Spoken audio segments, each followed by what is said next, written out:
Welcome back to the AutoBytel Dealer Insight Series. This is the third installment.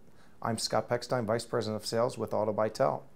So in the past, we've talked about our relationship with Polk and how that's defining the buying behavior that we're seeing. A little over 5 million leads a year sent to RL Polk. RL Polk reports back to us what happened to those requests, how many bought, from whom they bought, even going as far as to tell us what they bought. We take that information, we share it on a dealer level, and it's literally changing in-store processes. It is important to note again that our findings are not a limited sample, a survey, or a focus group, but they're results of all of 2011, 2012, and 2013 leads. Over 13 million leads that we deliver to automotive dealers and our OEM partners. So why is this Polk information so important to dealers? Well, the data shows us between 16 and 25% of the AutoBytel leads are buying. Now, having said that, there's a lot of dealers out there that close at 8, 10, 12, 14, 15%. But even for a dealer that's closing 12 or 13%, the data shows us that they're leaving at least half of the sales on the table. This is an actual AutoBytel Nissan dealer where we changed their name to keep them anonymous. As you can see, even with a 16% close rate, they lost half of their sales, 50% of the total sales, to other dealers in their market area. Of those 6 sales, 2 were lost to Nissan stores and 4 were lost to other brands, reinforcing the fact that consumers were still considering other options. Now, this is quite powerful data and can help a dealer see a clear path to more sales. It also highlights that a much higher close rate isn't just possible, but is very achievable with data-driven processes.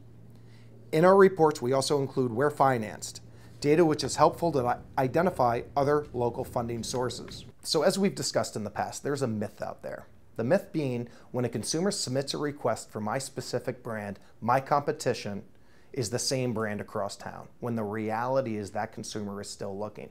Throughout the buying process, they're considering other models, let alone other brands. Let's face it, the majority of the consumers that come in and purchase a car ultimately buy something other than they originally intended. Traditional best practices have dictated that you should have a why buy for me message. What makes your dealership stand out? What makes your dealership special? We've also talked about getting back to the consumer with the vehicle of interest to ultimately win their trust.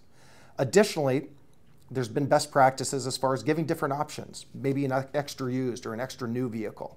And then, of course, the 2 variables that haven't changed, response time and follow-up. So what this data tells us, it's extremely important to evolve dealer processes. Starting off with why buy brand. What makes your brand special? What awards have you won? Also talk about why buy for me. Also continue to talk about the vehicle of interest, but add alternative vehicles, with vehicles plural being the key here. Also on the used car side, best practices have always dictated add a used car or 2 or 3 used car options to your new car leads, knowing that a little over 40% of the folks that submit a new car lead will ultimately go used. Why stop there? If you've got 100, 120 used cars in stock, get that link out to the consumers and show them all your used car inventory. So in recap, it's never been so important to sell your brand. Consumers love options. The more options you can give them, the better the conversation. And used. We see so many folks going used. Why not give all those used car options? In the next video, what we'll be talking about is the emergence of text and how that plays a gigantic opportunity for now and the immediate future.